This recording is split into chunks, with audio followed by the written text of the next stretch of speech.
नमस्कार। हेडलाइन नेपालको हेडलाइन विशेषमा तपाईलाई हार्दिक स्वागत छ। आजको हेडलाइन विशेषमा हामीले दुःखद समाचार लिएर उपस्थित भएका छौँ। एउटा यस्तो समाचार, एकजना नेपालीले संसद भवन अगाडि नयाँ बानेश्वरमा आफ्नो शरीरमा पेट्रोल खन्याएर जिउमा आगो लगाएका छन्, आत्मदाह गरेका छन्। जिउमा आगो लगाएपछि प्रहरीले उनलाई कीर्तिपुर अस्पतालमा लगेको छ। सुन्नमा आएको छ उनको अवस्था क्रिटिकल छ, असाध्यै चिन्ताजनक छ। उनले आफ्नो शरीरमा आगो लाउनु अघि फेसबुकमा उनले स्ट्याटस लेखेका छन्। उनी किन त्यो अवस्थामा पुगे?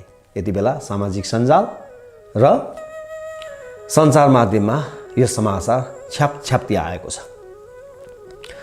उनले लेखेको स्ट्याटस अलिकता लामो पनि छ, त्यसैले कतिपयले पूर्ण रूपमा पढ्नु पनि नभएको हुन सक्छ समय अभावका कारणले। त्यसैले आजको यो भिडियोमा उनले लेखेका जुन स्ट्याटस छन् आफ्नो शरीरमा आगो लगाउनुभन्दा अघि, त्यसको पूर्ण पाठ लिएर यो भिडियोमा हामी उपस्थित भएका छौँ। यसमा तपाईहरुले भिडियो हेरेरै सुन्न पनि सक्नुहुन्छ र यदि समय छैन र परिस्थिति मिल्दैन भने प्ले गरेर भिडियो नहेरी अडियो मात्रै पनि सुन्न सक्नुहुन्छ। ती दुईवटै अप्सन लिएर हामी आजको भिडियोमा उपस्थित भएका छौँ।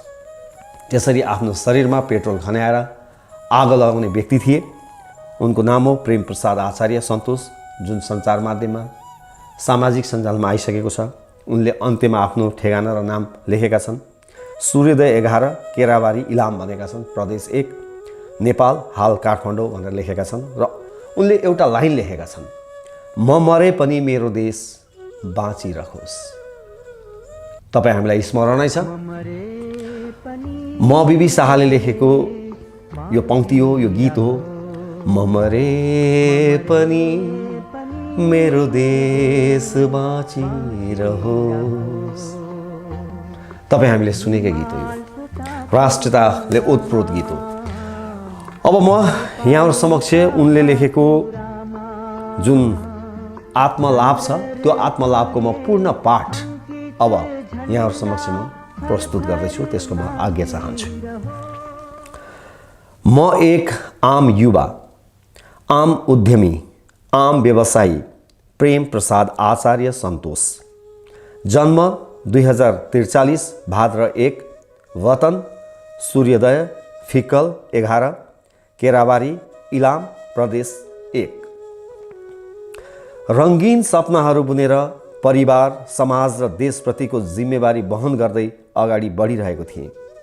आज 36औं वसन्त पार गरिसक्दा पनि गरिएका कर्मबाट केही उपलब्धि हासिल गर्न नसकेको तितो सत्यलाई ओकल्दै मैले यो देशमा पढ्दा, जागिर खाँदा, व्यापार गर्दा, वैदेशिक रोजगारीमा जाँदा एवं उद्योग चलाउँदा भोग्नु परेका समस्या र ती समस्याहरूबाट पाएको शून्य उपलब्धि आज सरसर्ती यो सामाजिक सञ्जालमा लेख्ने अनुमति चाहन्छु।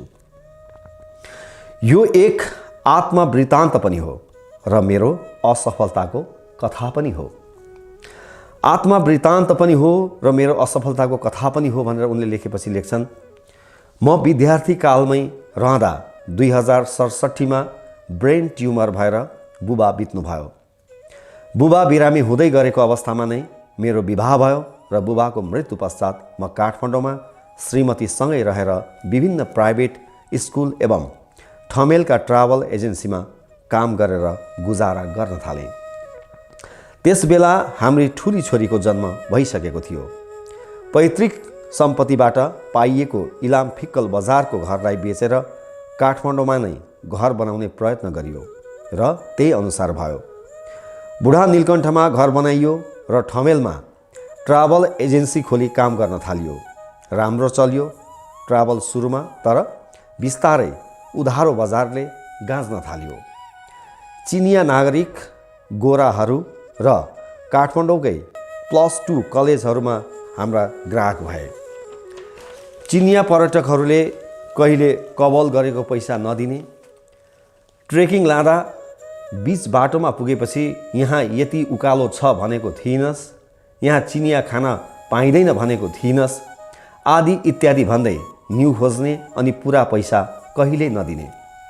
चिनिया पर्यटक छोडेर +2 का विद्यार्थीलाई आफ्नै जन्म जिल्ला इलाम लान थालियो। दार्जिलिङ र सिक्किम समेत गरेर इलाममा टी टुरिज्मको अवधारणा ल्याउने म र मेरा साथी युवराज गौतम हुन् भन्दा फरक नपर्ला। तर काठमाडौँका +2 कलेज कहिले पुरा पैसा नदिने, 4-5 लाखको व्यापार लानुपर्ने हुँदा 3 लाख जति एडभान्स दिने, त्यत्रो एडभान्स पाएपछि व्यापार नगर्ने कुरै भएन। त्यस पश्चात बाटोदेखि नै न्यु खोज्न थाल्ने, टुर नै तिक्ततापूर्ण हुने, बाटोमा सबैभन्दा धेरै कम्प्लेन खानामा आउने। ए हजुर, हाम्रो देशमा बाटोमा खाना खराब छ, यो देशका सरकारले त्यस्तै खा भन्छ, कहिले सुधार हुँदैन, म के गरौँ। अनि काठमाडौँ आएपछिको कथा उही, कलेजमा बाँकी पैसा लिन जाँदा अनेक बहाना बनाउने, घरि एक्जाम टाइममा आउनुहोस् फी उठ्छ अनि दिन्छौँ, घरि एडमिसन टाइममा आउनुहोस् दिन्छौँ भन्ने, तर पैसा नदिने। क्याटफोर्ड कलेज बालकुमारीले दादागिरी शैलीमा 1,75,000 दिएन। सान इन्टरनेसनल कलेज नक्सालले 90,000 दिएन। यी त मुस्त हुन्, खुद्रा खुद्री कति दिएनन्। मुस्त भनेको सायद एक मुष्ट भनेर सायद उहाँले लेख्नु भएको हो। ठमेलमा अफिस भाडा दिनु परिहाल्यो, कर्मचारीलाई तलब दिनु परिहाल्यो, अनि सुरु भयो ऋणको सिलसिला।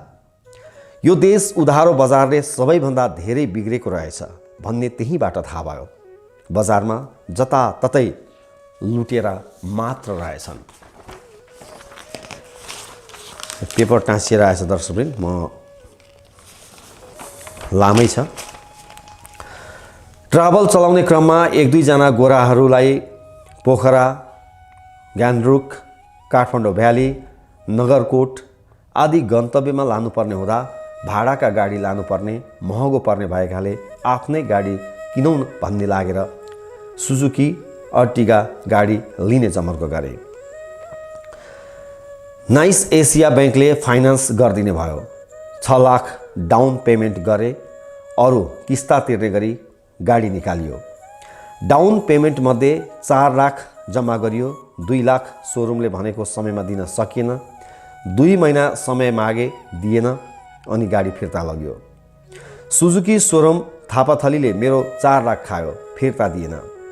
यहाँ नहुनेलाई र केही गर्न खोज्नेलाई नै लुट्दा रहेछन्। हुँदा ट्राभल्सबाट यति घाटा हुन थाल्यो कि थाम्नै सकिएन।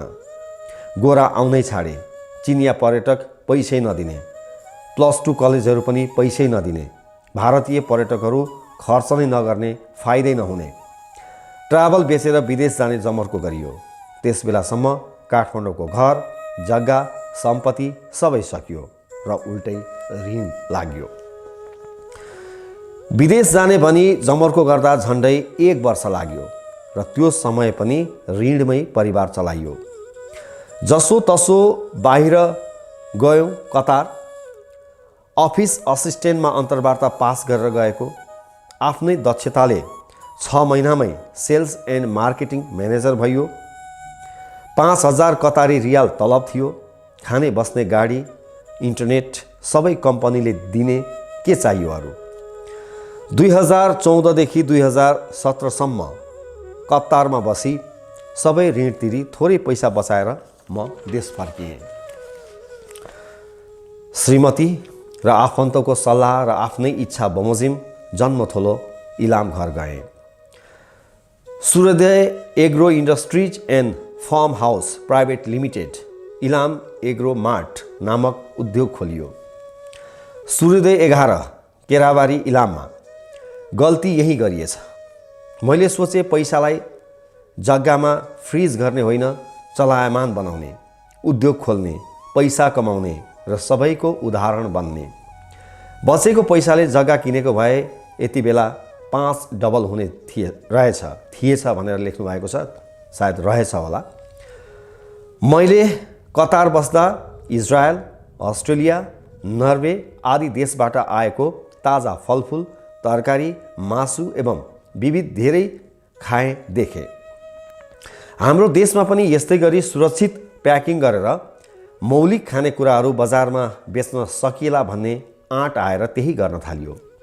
इलाम घिउ, इलाम गुन्द्रुक, इलाम अकबरे अचार, तामाको अचार आदि प्रोडक्ट्स बनाई बेच्न थालियो। सुरुमा गाडी भाडामा लिएर झापाको बिर्तामोड, दमक, इटहरी, धरान, विराटनगरसम्म साना ठुला किराना पसलदेखि गोर्खा डिपार्टमेन्ट, बरहा डिपार्टमेन्ट, किनमेल डिपार्टमेन्ट, 87 डिपार्टमेन्ट, एनएमसी सहकारी पसल जस्ता ठुला मार्टमा सबैलाई सामान बेचियो।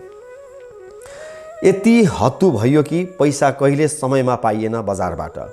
सबैलाई उधारोमा सामान बेच्नुपर्ने र पनि हामफाली हालियो, फुत्कन सकिएन। नाफा त के, झन् ऋण नै बढ्न थाल्यो उधारो बजारले। कच्चा पदार्थ, factory operation cost, tax, labour, staff, salary आदि सबै नगदमा किन्नुपर्ने, खर्च गर्नुपर्ने, तर बजारलाई उधारोमा सामान दिनुपर्ने, त्यो पनि 12 बखडा लगाएर।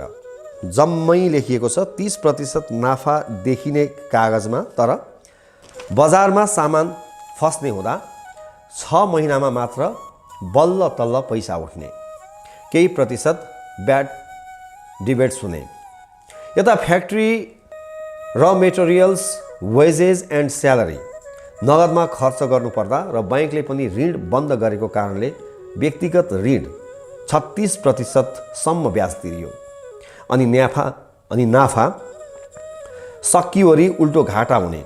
घाटा पूर्ति गर्न लागेको ऋण र ब्याज तिर्दा डबल तेब्बर घाटा हुने।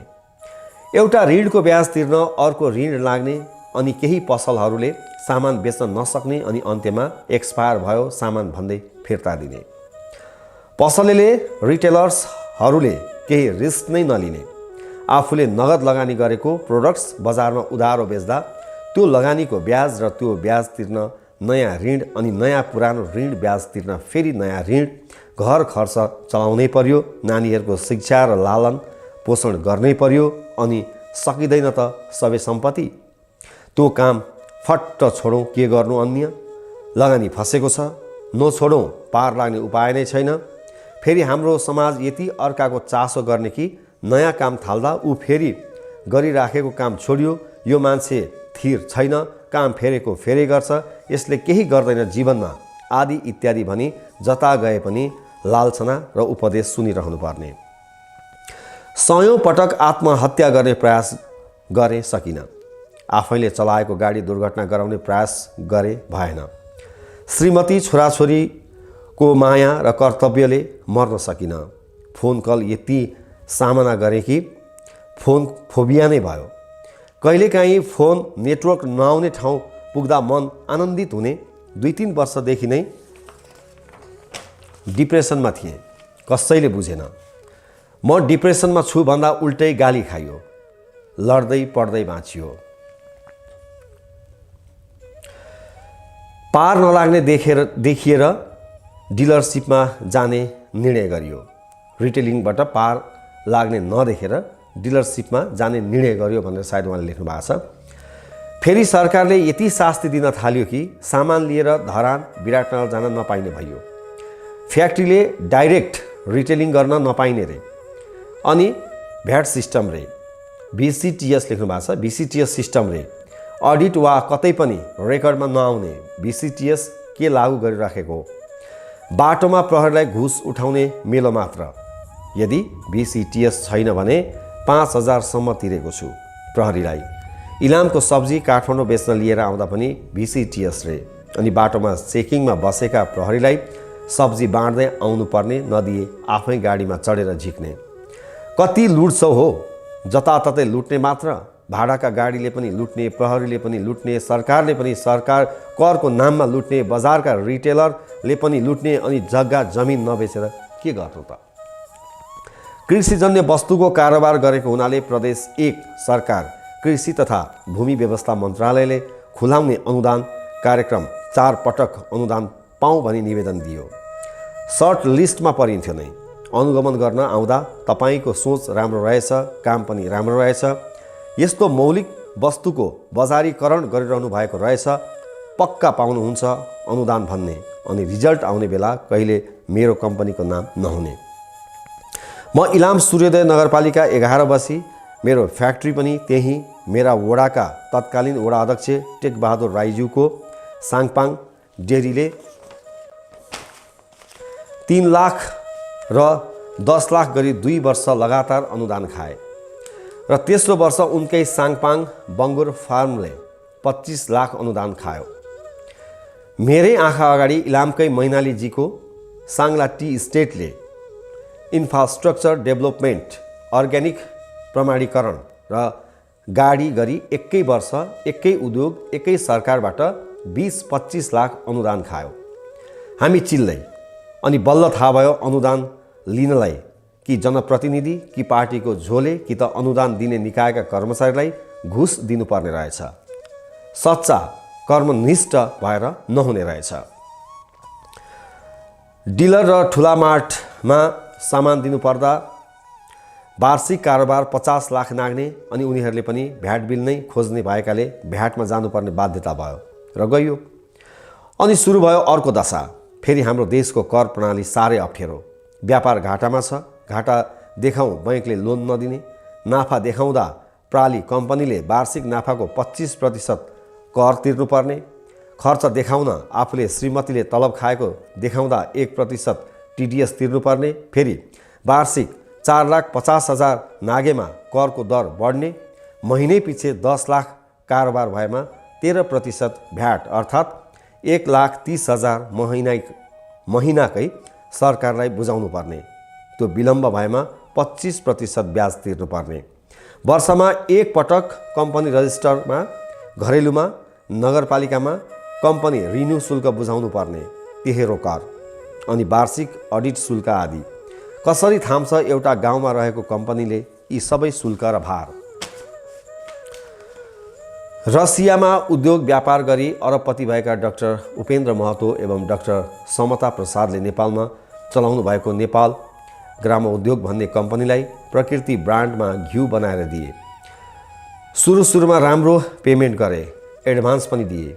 हुँदै गएपछि पैसा नदिने, मेरो सिको गरेर आफै घिउ बनाउने अनि बिगार्ने, अनि तपाईँको घिउ एक्सपायर भयो भन्दै फिर्ता लैजा भन्ने, बेच्नै सक्दैनौ भन्ने, 9 महिनासम्म तिम्रो गोदाममा राख्न एउटा निम्न स्तरको उद्यमीलाई लुट्न किन कम्पनी खोलेको नेपाल आएर? नेपाल ग्राम उद्योगलाई म चुनौती दिन्छु, मेरो जति पैसा खाएको छौ तुरुन्त फिर्ता गर, अनि तिम्रो फेलरले भएको गुड्स एक्सपायर र ड्यामेजको तिमी नै रिस्क ल्याऊ। अर्को चुनौती, मलाई सामान फिर्ता गरे भन्दै डेबिट नोट काट्दै बस्छ तिम्रो एसी डिपार्टमेन्ट, पुष्टि गर मैले सामान रिसिभ गरेको, मेरो कम्पनीको छाप वा मेरो सही देखाऊ तिम्रो रिटर्न बिलमा। सामान तिमीहरूको गोदाममै एक्सपायर भयो भने वा बजारबाट फिर्ता आयो भने डेबिट नोट काटिहाल्ने, अनि मैले पाउने पैसाबाट त्यसको भ्यालु घटाउने। तिमीहरू सब लुटेर हौ, आफ्नो फ्याक्ट्री कहीँ पनि छैन, बजारमा प्रकृति ब्रान्डका जति पनि खाद्य वस्तु बेचिरहेका छौ ती सबै अर्कैले बनाइदिएका हुन्। म जस्तै साना साना कम्पनीबाट लुटेका हौ, मार्जिन पनि तिमीहरूले नै भनेको हुनुपर्ने, एमआरपी पनि तिमीहरूले नै तोक्नुपर्ने, यो कहाँको न्याय हो? भाटभटेरीका मीनबहादुर गुरुङजी, तपाईलाई 30% मार्जिन दिनुपर्ने, अनि साना ठुला उत्पादक सप्लायरले तिम्रो माट भरिदिनुपर्ने उधारोमा, अनि कन्ट्र्याक्टमा 1 महिनाभित्र दिन्छौ भन्ने, 3 महिनामा पनि सामानको पैसा नदिने। मलाई यति झुलायो कि 3 महिनापछि नाम नमिलाइकन विराटनगर चेक पठायो। इलामदेखि विराटनगरसम्म एउटा चेक लिन गएँ, तर नाम नमिलेको, अनि त्यो चेक सच्याउन काठमाडौँ बोलायो र 1 हप्ता पर्खाएर बल्ल चेक सच्यायो। म इलामदेखि विराटनगर काठमाडौँ कुद्दै तिमीलाई दिएको सामानबाट हुने नाफा घाटामा परिणत भयो। त्यही भएर भाटभटेरीलाई सामान दिन छोडेँ मैले। तिमीहरू लुट्ने मात्र हौ, तिमीलाई थाहा छ सामान उत्पादन गर्न कति दुःख छ। बिग मार्टको 32 वटा शाखा थियो। काठमाडौँमा मैले सामान बेच्दा payment terms as per sales राख्यौ। सामान दिन थालियो। महिनामा 5-7 लाखको सामान अर्डर गर्थ्यौ। पैसा दिने बेला 75,000 1.5 लाख मात्र दिन्थ्यौ।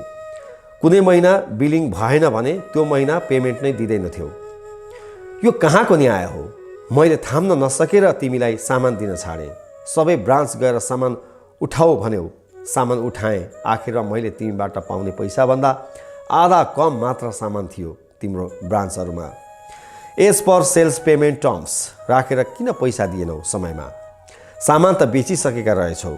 सबै ब्रान्चबाट सामान उठाएर फेरि फ्याक्ट्रीमा लाँदा तिमीसँग गरेको व्यापार पनि घाटामा गयो। किन लुट्यौ मलाई यसरी? सामान त गुणस्तरीय थियो तिमी नै भन्थ्यौ। नेपाल सरकार खाद्य विभाग सबैतिरबाट लाइसेन्स थियो मेरो प्रोडक्ट।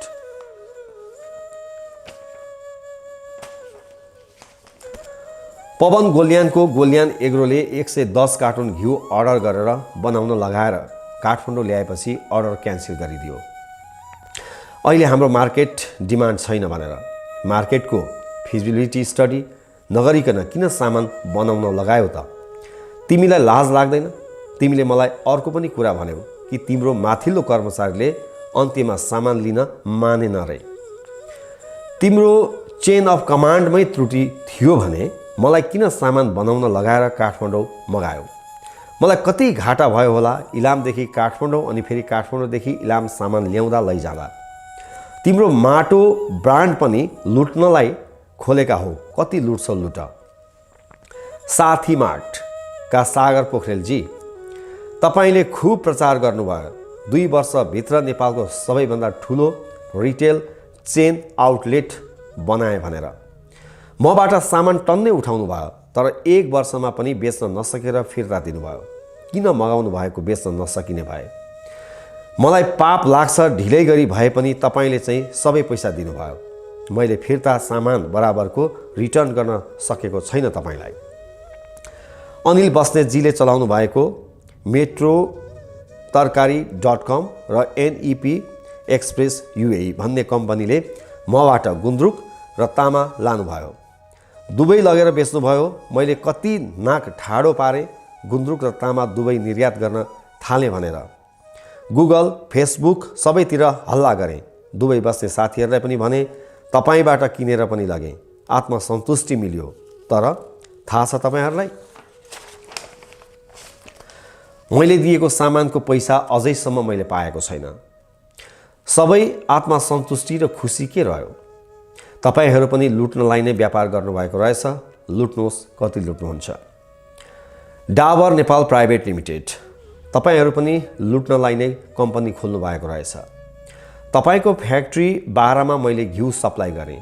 तपाईका प्रोक्योरमेन्टका स्टाफले खुलेआम कमिसन मागे शङ्कर पन्तले र इमिडिएट क्यास आफ्टर डेलिभरी भनेर LPO दिनुभयो र 3 महिनापछि अपुरो नगद भुक्तान गर्नुभयो। अझै मैले बाँकी पैसा पाएको छैन। त्यही कमिसन हत्याउनलाई राखेका होलाउ राख। लुटिराख, कति सक्छौ। इलामका डेरी बुवासाहरूलाई नियमन नगर्ने सरकार 2 महिनामा प्रति केजी 150 नौनीको दाम बढाउँछन्। हामीले कसरी थाम्ने? 2079-30 अगाडिसम्म नौनीको दाम 600-625 थियो इलाममा। तर 2079 को दशैँसम्म आइपुग्दा 700-750 पुर्याए। अलिअलि नौनी बेच्छु भनेर एडभान्स लिएको ठाउँमा पनि उठाउन सकिएन। त्यतै बदनाम भइयो। इलाम, 5 थर, झापाका कुनै पनि डेरीमा पैसा दिन बाँकी छैन। तपाईहरूसँग किसान प्रत्यक्ष जोडिने हुनाले बरु आफू मरे तर तपाईहरूलाई बचाएँ। तर एउटा आग्रह छ इलामका डेरी सञ्चालकहरूलाई, कानुनी मापदण्ड पुरा गर्नुहोस्। तपाईहरू खानेकुरा बनाइराख्नु भएको छ। सुँगुर, कुखुरा, डेरी एकै ठाउँ नराख्नुहोस्। हाइजेन मेन्टेन गर्नुहोस्। खाद्य विभागबाट अनुज्ञा पत्र लिनुहोस्। स्वास्थ्यकर घिउ छुर्पी बनाउनुहोस्। खाद्य विभागसँग हार्दिक अपिल गर्दछु, अनुगमन गरियोस् इलामका डेरीहरू। त्यहाँ खाद्य वस्तु उत्पादन गर्दा पालना गरिनुपर्ने न्यूनतम मापदण्ड पनि पालना गरिएको छैन। एउटा गाउँमा बसेर उद्योग चलाएर Bhatbhateni, Nepal Gramodyog, Golyan agro, Dabur Nepal, big mart, Sathi mart जस्ता देशकै नाम चलेका औद्योगिक व्यापारिक घरानालाई तथा मार्टहरूलाई आफ्नो कस्टमर बनाई सामान बेचियो। प्रदेश 1 लगायत काठमाडौँका अन्य मार्ट र ठुला पसल प्रायलाई सामान बेचियो। बिर्तामोड, दुहबी, हेटौँडा, चितवन, नवलपुर आदि ठाउँमा डाबर, पतञ्जलि, युनिलिभर आदि ठुला कम्पनीकै सामान बेच्ने डिलरहरूलाई आफ्नो पनि डिलर बनाइयो। त्यहाँभन्दा कुन लेभलको मार्केटिङ गर्नु र पनि यो देशमा पैसा कमाइएन, मर्ने गरी घाटा खाइयो। प्रमुख कारण उधारो बजार र ठुला रिटेलर्सहरूको हेपाह प्रवृत्ति नै हो। मलाई लाग्छ मेरो जिन्दगीले नै मलाई अब नबाँच मर भनेको हो। भाग्य कर्मले बन्छ भन्थे, होइन, भाग्यमा लेखेको छैन भने जति कर्म गरे पनि फल नमिल्ने रहेछ। परिवार, घर, समाज, आफन्त मलाई नै गाली बर्साउँछन्, हात तान्दिनुस् भन्दा खुट्टा तान्छन्। ओह्रालो लागेको मृगलाई बाछोले पनि खेद्छ भन्थे हो रहेछ। कोरोना समयमा इलामकै कन्यम इन नामक होटेल पनि चलाएँ लिजमा लिएर। राम्रो चल्यो, केही कमाइयो पनि। तर त्यसका ओनर झापाकै टिका ओडारीजीले कमाएको देख्न सकेनन् र करार अवधि अगाडि नै होटेल नै बिक्री भयो भन्ने बहाना बनाएर छोडाए। नेपालका बीमा कम्पनीहरू कति लुटाहा, उद्यमी व्यापारी देख्नै नहुने। Sun Nepal life insurance company Birtamod Jhapa शाखाका रुद्र निरौला, विकास श्रेष्ठ, रामप्रसाद घिमिरे, प्रकाश पौडेलले जीवन बिमा गरौँ भनेर म कहाँ धाइरहे। मैले पैसा छैन गर्दिनँ भन्दा उनीहरूले आफै लगानी गरेर मेरो 1 करोडको बिमा गरिदिए र पैसा किस्ता गरेर 4-5 लाख असुलेरै छाडे। मेरी श्रीमतीको पनि त्यसै गरेका छन्। उनको पनि 1 लाख लिइसकेका छन् मबाट। खबरदार सन नेपाल लाइफ इन्सुरेन्स, मेरो पैसा फिर्ता गर बिना शर्त। किन यति दुःख दिन्छौ एउटा आम नागरिकलाई? दिन रात जतिखेरै पैसा तिर्नुपर्ने ठाउँको फोन, म्यासेज, धम्की कति सहनु? क्रेडिटर्सको फोन, बैंकको फोन, कर कार्यालयको फोन, सामान माग्नेको फोन, सेलरी माग्नेको फोन, र मेटेरियल्सवालाको फोन, सहकारीको फोन, साथीभाइको फोन, आफन्तको फोन, कति सहनु? पैसा माग्नेकै मात्र फोन। कहिलेकाहीँ त दिनेले पनि फोन गर्नु नि छैन। यति हुँदै पनि बैंकको, किसानको, गरिबको, कसैको पनि मैले पैसा तिर्न बाँकी छैन। बैंकको मासिक किस्ता र ब्याज भविष्यमा तिर्नुपर्ने बाहेक हालसम्मको तिरेको छु। व्यापारिक सम्बन्धका चितवनमा 3 पार्टीलाई 8 लाख जति फर्काउनु छ। अरू व्यक्तिगत ऋण र ब्याज अनि भ्याट तिर्न सकेको छैन। बैंकले त जग्गा लिलाम गरेर असुल गर्ला, अरूलाई कसरी फर्काउनु? उपाय लागेन। झापा धुलाबारीका अनिल भेटवाल भन्ने व्यक्तिले पैसा नै नहुने कबाडी गाडी मलाई दिएर यति सताए कि मैले थाम्नै सकिनँ उनलाई। मैले उनलाई 5,50,000 दिनुपर्नेमा 4,50,000 अहिले दिन्छु। अरू गाडी पास गर्ने दिन दिन्छु भन्दा पनि मानेनन्। मेरो चेक बाउन्स गरिदिन्छु पक्राउँछु भने। सबै पैसा चुक्ता गरे अनि फेरि गाडी पास गरौँ भन्दा उनले प्रयोग गरेको अवधिको सवारी कर पनि मैले तिर्नुपर्ने। हुन्छ पक्राउनुहोस्, मैले यो देशमा गरी खान सकिनँ। गर्न खोजे, दिनरात मेहनत गरेँ तर भएन। मैले यस बीचमा ग्लोबल आइएमई ग्रुपका चन्द्रप्रसाद ढकाल, उद्योग वाणिज्यकी भवानी राणा, गोल्छा अर्गनाइजेसन आदिलाई भेटी मेरो उद्योगको समस्या सुनाएँ, सुनवाई भएन। अरू कति हाई प्रोफाइल उद्यमीहरूलाई भेटेँ, सहयोगको याचना सहित केही भएन। 5-6 वर्षदेखि विवेकशील साझा पार्टीमा आबद्ध थिएँ। इलाम जिल्ला संयोजक नै हुँ। राजनीति मार्फत देशको यी र यस्तै समस्या वकालत गर्ने प्रणसहित लागेको थिएँ। तर चुनाव आउने बेला विवेकशील साझा पार्टी क्षत विक्षत भयो। राष्ट्रिय स्वतन्त्र पार्टीले अफर नगरेको पनि होइन। इलाम क्षेत्र नम्बर 1 बाट उम्मेदवारी दिनुहोस् भन्यो, तर मेरो विकल्प थिएन, पैसा थिएन। अनि श्रीमती परिवारले पनि उठ्ने सल्लाह दिएनन्। असफल विगत भएकाले खासै बल पनि गरिएन। यो देशको सिस्टम करप्ट छ। जताततै भ्रष्टाचार छ, प्रोत्साहन छैन, हर कोहीमा फ्रस्ट्रेसन छ, नीतिगत त्रुटि छ। जिन्दगीमा यी र यस्तै हन्डर खाँदा खाँदै मन सम्हाल्न नसकेर, आर्थिक भार थाम्न नसकेर यही वर्षको तिहार अघि सुसाइड नोट लेखी भारतको गुवाहाटी ब्रह्मपुत्र नदीमा फाल हानेर मर्ने जमर्को गरे सकिन। कसैले बचायो र भागेर अरुणाचल प्रदेशको तेजु हुँदै China border the last village of India Kohu village पुगे अनि चाइना छिर्ने प्रयास गरे सकिन। एउटा हिउँ पर्ने डाँडोले छेकियो, त्यसलाई पार लाउनै सकिन। चाइना छिरेर त्यतै केही दुःख गर्ने अनि अलिकति पैसा कमाएर केही वर्षमा घर फर्किने योजना पनि विफल भयो। त्यहाँबाट फर्किएर घर आए र परिवार एवं आफन्तको सहयोगमा सल्लाहमा काठमाडौँ आई बाहिर जाने प्रयास गरे। साउदी, दुबई, कतार, मालदिप्स सबैतिर जाने प्रयास गरे, भएन। नेपालका मेन पावर पनि लुटाहा नै रहेछन्। माग अनुसार इन्टरभ्यू दियो, पास भइयो, तर राम्रो कमाइ हुने ठाउँमा भिसा नै नदिने। मेन पावरकै आफ्ना र पहुँचवाला घुसाइहाल्ने, प्री मेडिकल, क्युआर कोड भन्दै पैसा असुल्ने अनि पासपोर्ट कब्जा गर्ने। कतारमा मन्त्रालयमा ड्राइभर जबको लागि छानिएको थिएँ। महिनाको 10,000 रियाल तलब थियो, तर मेन पावरले 8 लाख मागियो लागत। कहाँबाट ल्याउने त्यत्रो पैसा? अन्य सेलेक्ट भएको ठाउँमा पनि आजभोलि भन्दै 2 महिनासम्म भिजा नै नदिने। वर्ल्ड कपमा कतार छिर्ने अनि पुरानो सम्पर्कमा रहेका कम्पनीमा काम पाउने भए, तर वर्ल्ड कपको टिकट, राउन्ड ट्रिप एयरफेयर र होटल बुकिङ गर्न पैसा नै पुगेन। त्यो सपना पनि तुइयो। केही समय फ्री बसेर एउटा भेहिकल रिटेल कम्पनी काठमाडौँमै काम गर्न थाले।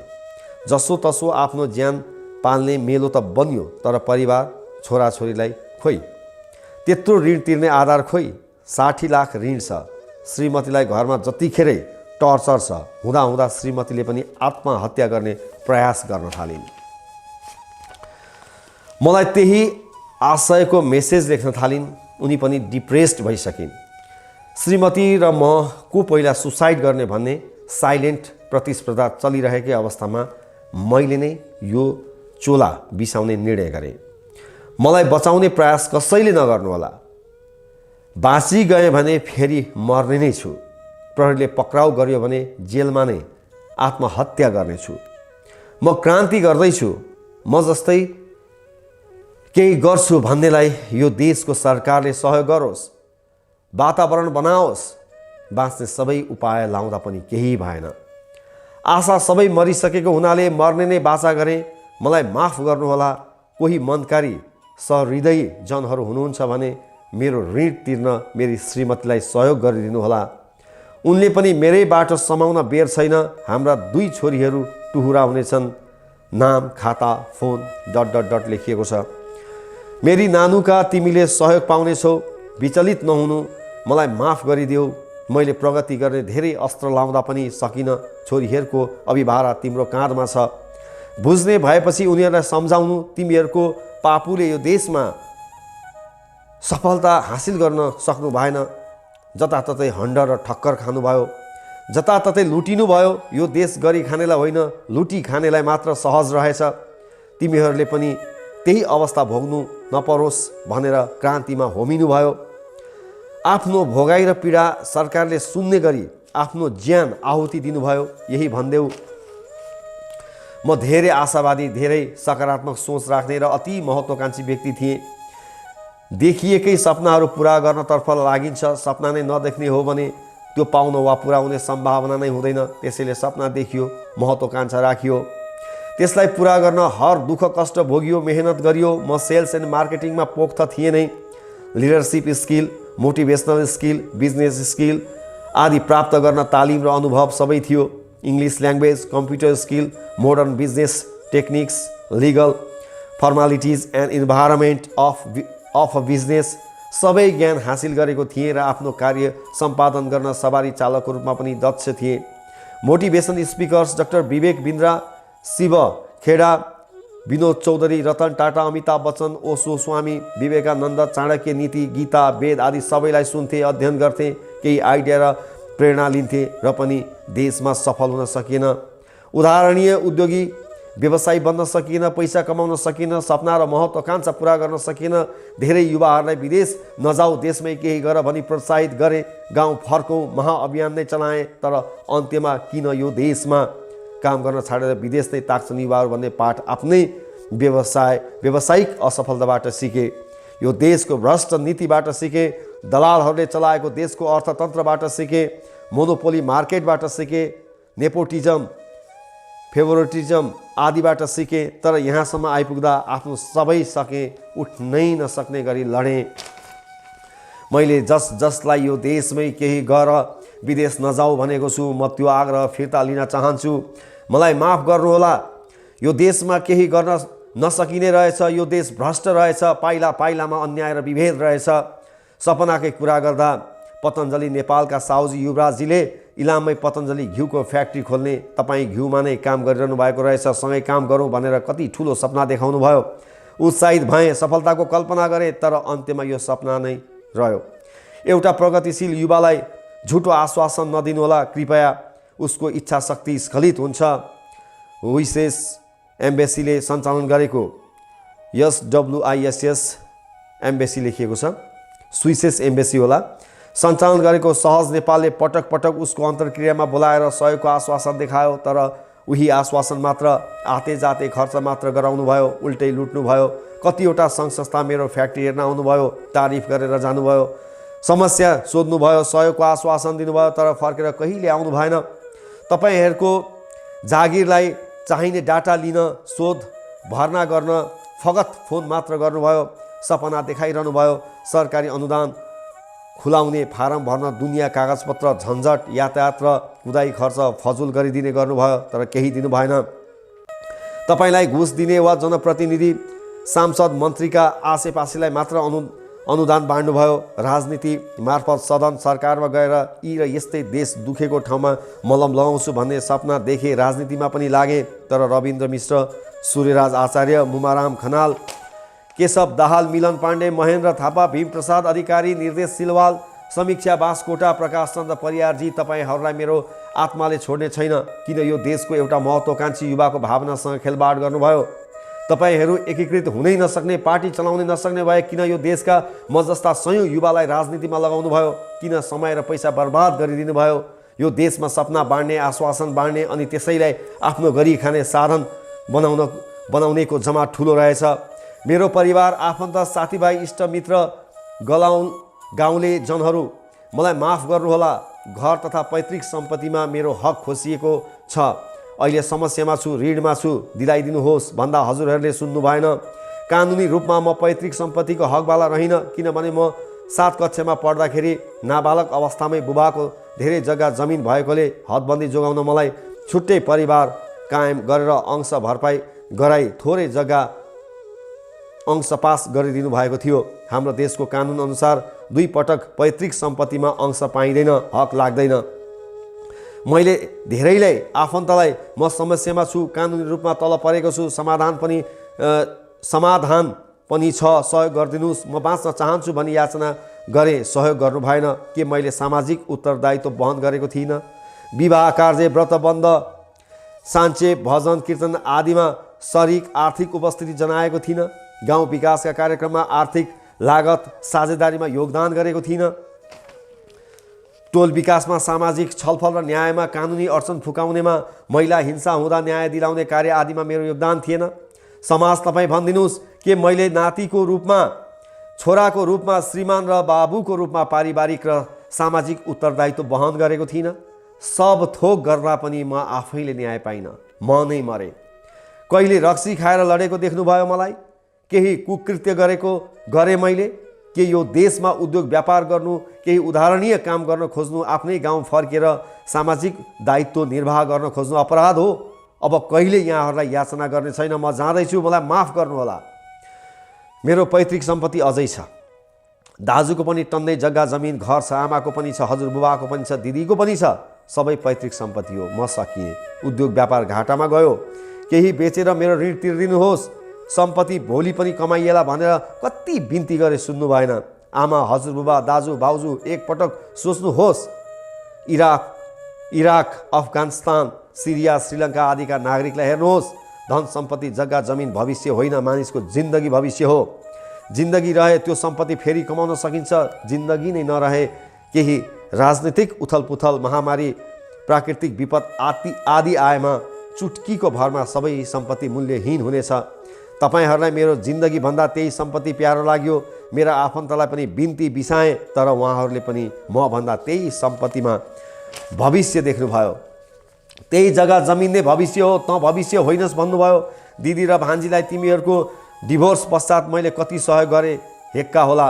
मैले बाँच्ने धेरै प्रयत्न गरेँ, परिवारसँग भिख मागे, कति अनुनय विनय गरेँ, कसैले सुनेनन्। मेरी श्रीमती नानुका तिमी कति पनि विचलित नहुनु। हाम्रा परिवारले हाम्रो चित्कार सुनेन, तर अवश्य कोही त छ होला यो दुनियाँमा तिमीलाई सहारा दिने र यो समस्याबाट मुक्ति गराउने। मेरा आफन्त मलाई सुन्न छाडे, मेरा साथीभाइ सबै टाढा गए, आफ्नै आमा दाजुले पनि मलाई सुन्न छाडे।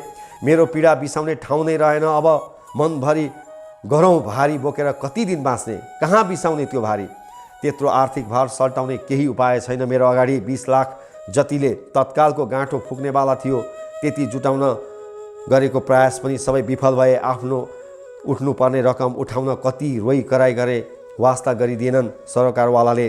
नयाँ काम गरौँ, लगानी छैन। पुरानो व्यवसायलाई नै थामौँ, उपाय छैन।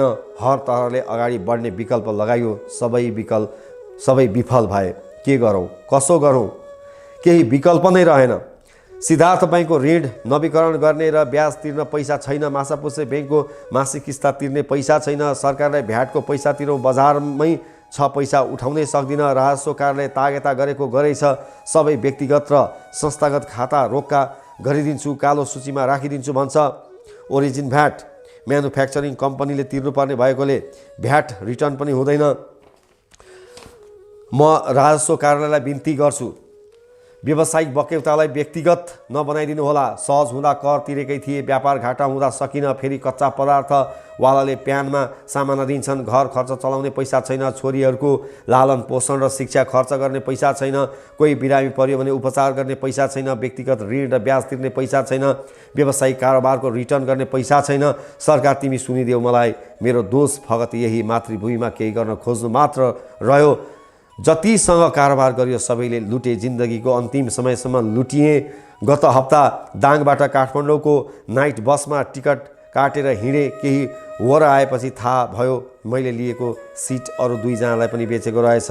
महिलाहरू उभिने भए, मनले मानेन, छोडिदिए सिट। जताततै लुट्छन् हौ सरकार, कसले सुन्ने मलाई। सरकार तिमी सुनिदेऊ।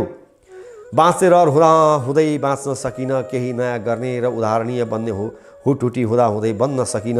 यो स्टेटमेन्ट लेखिसकेपछि पनि 2-4 जनासँग सेयर गरेँ। बाँच्न चाहेँ, सहयोगको आश्वासन पाएँ, तर फगत आश्वासन मात्रै रह्यो। कसलाई सेयर गरेँ, गर्वमै रहोस्। उहाँहरूले सार्वजनिक गर्नुभयो भने उहाँहरूकै कुरा। सबै उपाय लगाइसकेपछि पनि केही नभएपछि यो निर्णय लिएको हुँ। रोएँ, धेरै रोएँ, एकान्तमा रोएँ। आँसु रितिए, आशा रितिए, सम्बन्ध रितिए। सबैभन्दा ठुलो पैसा रितियो, धन रितियो र सायद अब मलामी पनि रितिए। मेरो लास उठाउने पनि कोही हुँदैनन् होला, किनकि म कङ्गाल भएँ। धन सबै सकियो। छोरीहरूसँग रमाउने चाहना थियो, उनीहरूलाई असल नागरिक बनाउने चाहना थियो। श्रीमतीलाई सदा अगालोमा राख्ने चाहना थियो। सबै चाहनामै सीमित भयो। कहाँ जानु, कसलाई भन्नु, अगाडि केही देखिन। मर्नु सिवाय मलाई माफ गर्नुहोला। मेरो सालो भाइ मनोज, भतिजा छोराहरू कृष्ण, किरण कपडाको व्यापार गर्छन् इटरी र बिर्ता मोडमा। उनीहरू पनि बारम्बार भन्ने गर्छन् बजारमा पैसा फस्छ, 2-4 करोड रिटेल पसलमै बाँकी उठाउनु छ भन्छन्। तिमीहरूको पैसाले ती रिटेल पसल खोलिदिनु पर्ने। जो कोही उद्यमी व्यापारी त्यसै भन्छन् मेरा साडु खोलिदिनु पर्ने। जो कोही उद्यमी व्यापारी त्यसै भन्छन् मेरा साडु दाजु ठेकेदार हुनुहुन्छ। विद्युतीय सबस्टेसन निर्माण र लाइन विस्तारको ठेक्का लिनुहुन्छ। उहाँ पनि भन्दै गर्नुहुन्छ ठेक्का त पाइन्छ, तर वर्षौँ आफ्नो पैसाले निर्माण धान्नुपर्छ। ए सरकार, तिम्रो विकासको काम पनि जनताले उधारोमा गरिदिनु पर्ने। किन पैसा दिँदैनौ समयमा? किन आवाज उठ्दैन कोहीबाट? कसै न कसैले इनिसिएट गरौँ न। यो देशको उधारो बजारको जालो चिर्नै पर्छ। सरकारले त्यत्तिकै सुन्दैन। तिमी सुन्न सरकार, मेरो बलिरहेको शरीर हेर। यसलाई म फेरि एकचोटि भन्न चाहन्छु, तिमी सुन सरकार, मेरो बलिरहेको शरीर हेर, केही त महसुस गर सरकार। यी र यस्तै जनजीविकाका मुद्दा उठाऊ, जनताको जीवन सरल र सहज बनाऊ। मेरो देश जहाँ गरिब भनिएका जनताको पैसाबाट, निक्षेपबाट पैसाकै व्यापार गरेर ब्याङ्कहरू एकै वर्षमा 10 अरब कमाउँछन्। मेरो देश जहाँ सरकारी मुफ्तको औषधि नष्ट गरेर निजी मेडिकलका महँगो औषधि जनतालाई किनाउँछ। मेरो देश जहाँ सरकारी शिक्षक कर्मचारीहरू आफैले पढाउने गरेको, नियमन गर्ने गरेको विद्यालयमा विश्वास नलागेर निजी विद्यालयमा छोराछोरी पढाउँछन्। मेरो देश जहाँ जनता जिउन चाहने आधारभूत वस्तुहरूमा सरकारको पहुँच नै छ, व्यापारी र बिचौलियाको लुटतन्त्र छ, उनीहरूकै रजगज छ। मेरो देश जहाँ ठुलालाई चैन र सानालाई मात्र ऐन्छ। मेरो देश जताततै दुखेको छ। मेरो देश गाउँ गाउँमा रोएको छ, हरेक किसानको घरमा रोएको छ, महत्त्वाकांक्षी युवाको मनमा रोएको छ, गरिबको दिलमा रोएको छ, बिरामीको दिमागमा रोएको छ। मेरो देश पिल्सिएको छ। केही गर सरकार, केही गर। प्रचण्ड, तिमीले 17,000 मार्ने गरी जनयुद्ध गर्यौ। देशमा गणतन्त्र, संहिता र धर्मनिरपेक्षता ल्याऊ। संविधान सभा मार्फत देशमा नयाँ संविधान जारी गर्यौ, तर म जस्ता केही गर्छु भन्ने युवालाई देशमा केही गर्नै नसक्ने बनायो। तिमीलाई थाहा छ, यदि Europe, America, Canada, Australia, Japan जस्ता देशहरूले सजिलै नेपालीलाई भिसा दिने भए यो देशमा कोही रहने छैन। तिम्रो देश खाली हुनेछ अनि रित्तो देशको प्रधानमन्त्री बन्नु र ती 17,000 शहीदलाई शासन गरेर बस्नु। तिमीलाई थाहा छ सरकार, अहिले उद्योगी व्यवसायीहरू ब्याङ्कबाट 8-9% लिएको ऋणको ब्याज बढेर 12-15% तिरिरहेका छन्। अनि अर्को कुरो, त्यही बढेको 12-15% ब्याङ्क ब्याज तिर्न 24देखि 36सम्म व्यक्तिगत ऋण लिएर तिरिरहेका छन्। ब्याङ्कले छोड्दैन, सुन्दैन। अनि कहाँ पुग्यो देशको उद्योग व्यापार? अनि अर्को लुप्त सत्य, सानो व्यवसाय गर्न देशका कुनै पनि सहरमा खाली सटरको लाखौँ डिपोजिट लिन्छन् घर धनीहरू। बिना ब्याज व्यवसायको पैसा डिपोजिट राख्छन्, तर घर बहाल कर पनि तिर्दैनन्। व्यवसायी कसरी बाँच्छ? यस्तै अवस्था रहिरहने हो भने हाम्रो देश कङ्गाल हुँदैछ। कोही त आवाज उठाउनुहोस्। देशमा जताततै आर्थिक मन्दीको हावा चलेको छ। म कसरी अछुतो रहँला र त्यसबाट? यो सब उधारो बजार, अवैज्ञानिक कर नीति, पुँजी पलायन, शून्य प्राय विदेशी लगानी, पुँजी घर जग्गा र सेयरमा फ्रिज आदिले आएको समस्या हो। केही गर सरकार। जाँदा जाँदै नेपाल सरकारसँग निम्न मागहरू राख्दै त्यो पुरा होस् भन्ने अपिल सहित यो शरीरलाई अग्निकुण्डमा समाहित गर्दैछु। सबैमा अपिल, यो देश गरी खान लायक बनोस्, बस्न लायक बनोस्, मेहनत गर्नेको भलो होस्, सबैको फलोस् फुलोस् र अन्त्यमा मैले गरेको यो आग्रह सबै सामु पुगोस्। विश्वले पनि सुनोस्, मेरो क्रान्ति हो यो। मैले माथि उल्लेख गरेका कुनै पनि भोगाइहरू, कारोबारहरू, हन्डरहरू गलत रहेछन् भने त्यसलाई प्रमाणित गर्न म चुनौती दिन्छु। माथि उल्लेखित कुनै पनि समस्याहरू व्यक्तिगत होइनन्, सबैले भोग्दै आएका राष्ट्र समस्या हुन्। किन कोही बोल्नुहुन्न? मेरो आवाज सुनिदिनुहोस्। म आफैलाई मात्र मार्दैछु, अरूलाई नोक्सान पुर्याउने छैन।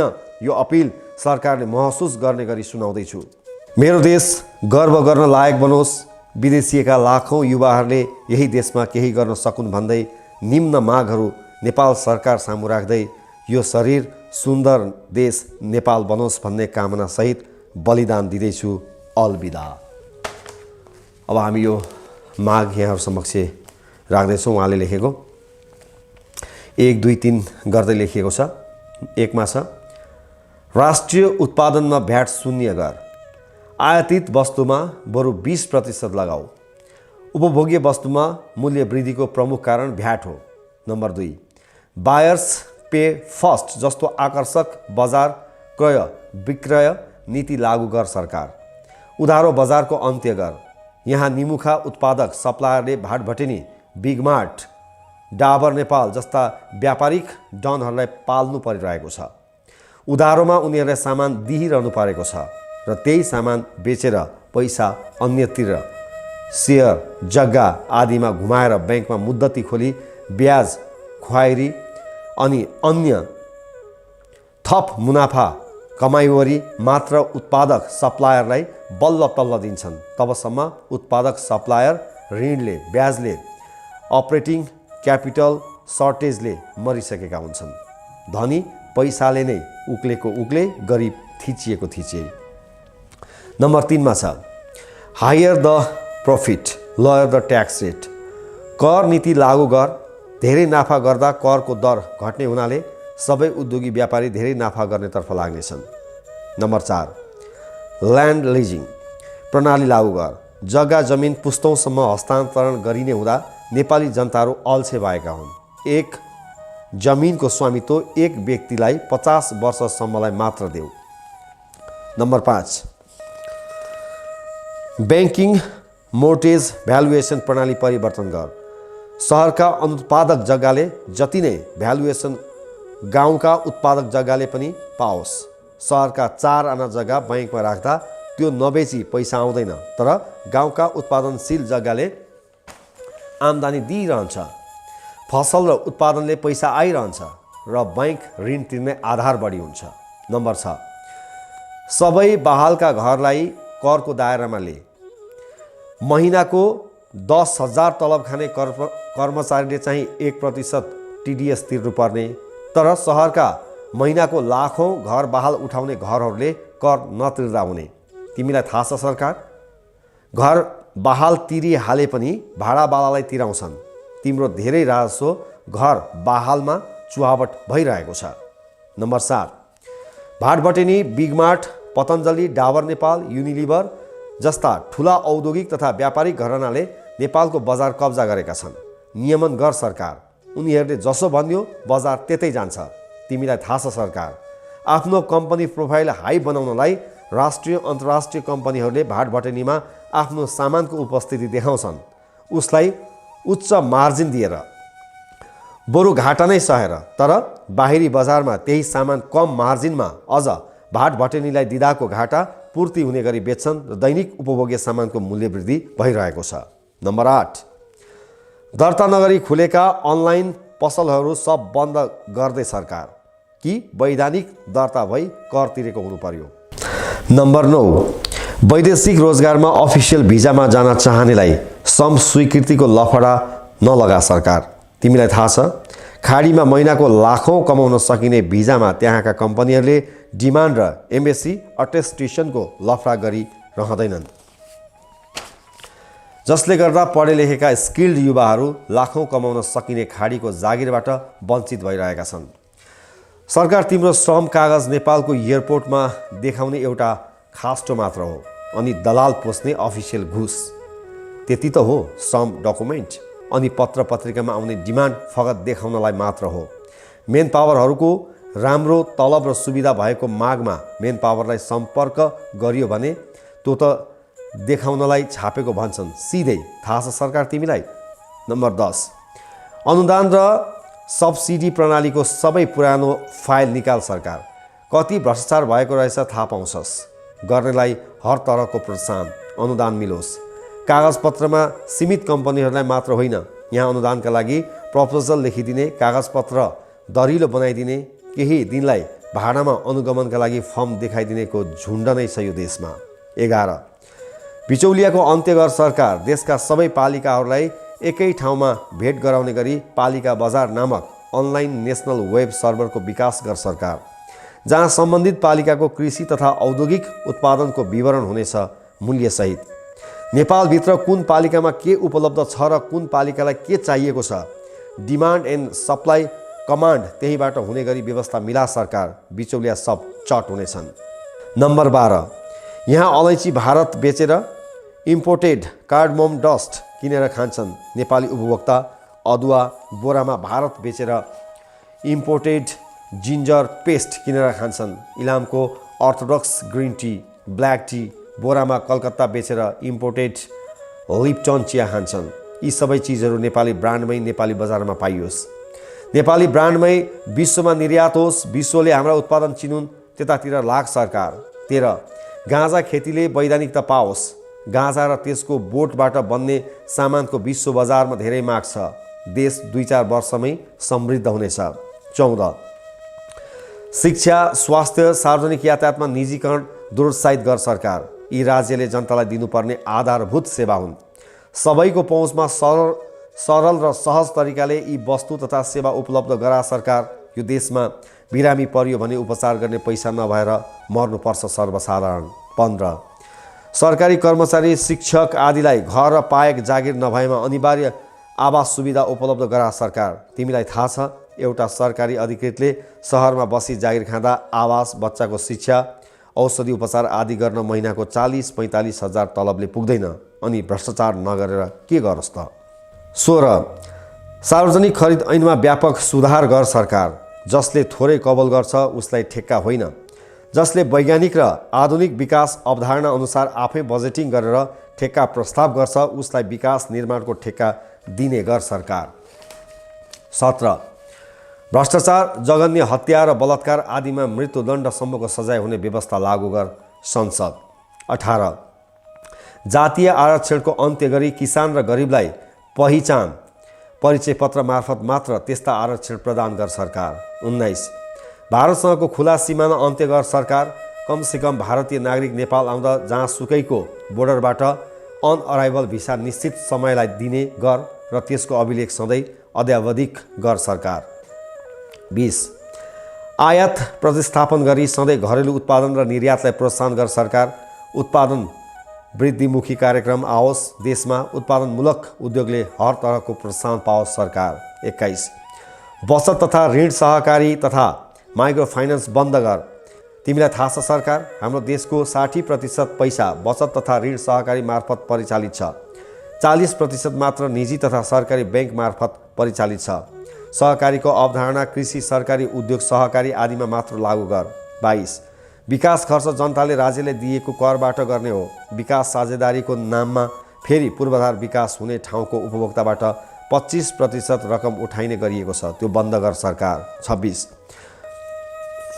कक्षा 6 देखि नै उद्यमशीलता इन्टरप्रिनरसिप विषयलाई विद्यालय शिक्षामा अनिवार्य गर सरकार। जीवनयापन गर्न पैसा कमाउन सिप र कला नै चाहिन्छ। 24 सरकारी कर्मचारी, शिक्षक संस्थानका कर्मचारी, जनप्रतिनिधि, सांसद, मन्त्री, प्रधानमन्त्री सबैका छोराछोरी अनिवार्य सरकारी सामुदायिक स्कुल कलेजमा पढाउनु पर्ने नियम तत्काल लागू गर सरकार। 25 बैंक ऋणको ब्याजदर 7% भन्दा कहिले माथि नउठ्ने गरी सीमित गर सरकार। तिमीलाई थाहा छ देशको पैसा जति सबै ठुला व्यापारीको हातमा छ र देशका अधिकांश बैंकमा तिनै ठुला व्यापारीको लगानी छ।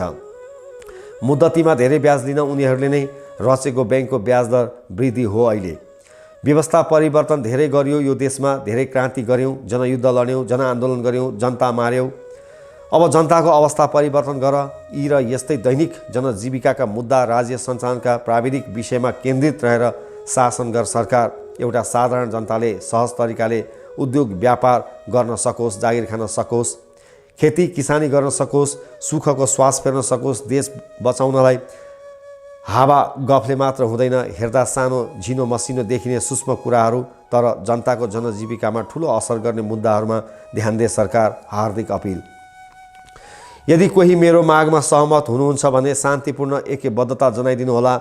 आन्दोलन र हिंसा मेरो देशले धेरै सहयो, त्यता लाग्नुहोला। सरकारलाई झकझकाइरहनुहोला, सम्झाइदिनुहोला। सुन्दर देशको कल्पना गर्दै मैले लिएको यो अभियान हो, यसलाई मर्न नदिनुहोला। मलाई राजनीतिमा लगाउने महानुभावहरूलाई आग्रह, मेरो अभियानलाई अगाडि बढाइदिनुहोला। सरकारलाई झकझकाइरहनुहोला, यो देश दुखेको ठाउँमा मलम लगाइदिनुहोला।